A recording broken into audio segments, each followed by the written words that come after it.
Hai semuanya, perkenalkan nama saya Febrian Nursamsa dengan NIM 2302 10 40 2042. Saya dari kelas A PBSI 2023. Di sini saya akan membacakan pidato mengenai keberlangsungan sastra dan bahasa Indonesia di tengah dinamika zaman. Untuk memenuhi tugas ujian akhir semester dari mata kuliah retorika.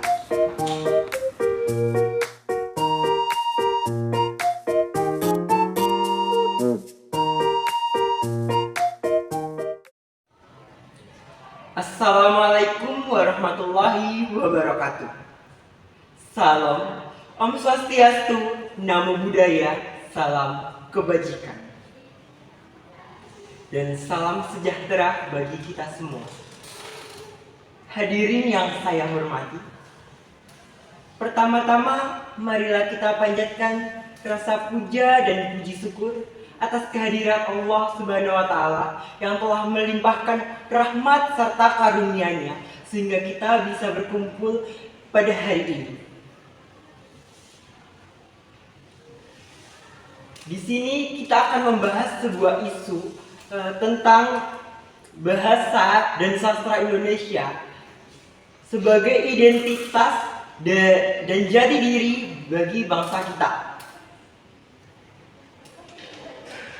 Sebagai mahasiswa, saya tidak bisa menutup mata terhadap kenyataan bahwa bahasa dan sastra Indonesia seringkali tidak mendapatkan tempat yang layak di tengah arus globalisasi. Ada beberapa hal yang menjadi kegelisahan saya atau mungkin kita semua. Yang pertama, yaitu penggunaan bahasa Indonesia yang semakin tergerus oleh generasi dan didominasi oleh bahasa asing. Banyak dari kita, terutama generasi muda, lebih bangga menggunakan bahasa atau istilah-istilah asing, meski sebenarnya ada padanan kata dalam bahasa Indonesia. Contohnya pada kata deadline, kata ini lebih populer daripada kata batas waktu, atau mungkin pada kata event. Kata ini juga lebih populer daripada kata acara dalam bahasa Indonesia. Lalu yang kedua, rendahnya minat generasi muda terhadap sastra Indonesia.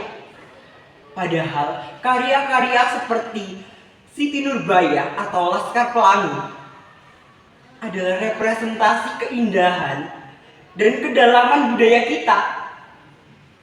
Fenomena ini diperparah dengan minimnya perhatian dari institusi pendidikan dan media sebagai arus utama yang cenderung mengedepankan konten hiburan instan daripada sastra Indonesia. Data dari Badan Bahasa menunjukkan bahwa lebih dari 700 bahasa Indonesia atau bahasa yang ada di daerah-daerah Indonesia kini terancam punah. Ini adalah alarm keras untuk kita. Ini menunjukkan betapa rentannya warisan budaya kita. Selain itu, berdasarkan survei, hanya sedikit generasi muda yang tertarik membaca karya sastra klasik Indonesia. Kebanyakan lebih memilih karya dari luar negeri yang dianggap lebih kekinian. Di sisi lain, bahasa Indonesia meskipun sudah menjadi bahasa resmi, masih sering dianggap inferior dan dibandingkan dengan bahasa asing. Ini terlihat dari kebiasaan institusi atau perusahaan yang lebih memilih menggunakan bahasa atau bahasa asing untuk berkomunikasi secara resmi oleh mereka, bahkan dalam konteks nasional. Hadirin sekalian, Kita tentu ingin identitas bangsa kita tidak tergerus oleh zaman. Saya percaya kita semua mendambakan bahasa Indonesia yang tidak hanya menjadi alat komunikasi, tetapi juga sebagai simbol kebanggaan dan jati diri bangsa. Saya membayangkan generasi muda yang mampu menguasai bahasa asing tanpa melupakan akar budayanya. Saya juga berharap sastra Indonesia kembali menjadi sumber inspirasi dan refleksi kehidupan, baik di tingkat nasional maupun di tingkat global. Untuk mewujudkan harapan tersebut, kita perlu bertindak bersama. Yang perlu kita lakukan, yang pertama adalah revitalisasi bahasa dan sastra di institusi pendidikan. Institusi pendidikan harus memainkan peran sentral bahasa Indonesia. Bahasa Indonesia ini harus diajarkan dengan metode yang relevan, kreatif, dan menarik, sehingga tidak terkesan kaku. Karya sastra harus dimasukkan dalam kurikulum sebagai media untuk membangun empati dan pemahaman budaya. Lalu, yang kedua yang harus dilakukan adalah pemanfaatan media digital. Kita hidup di era digital. Mengapa tidak memanfaatkan media sosial untuk mempopulerkan karya sastra Indonesia?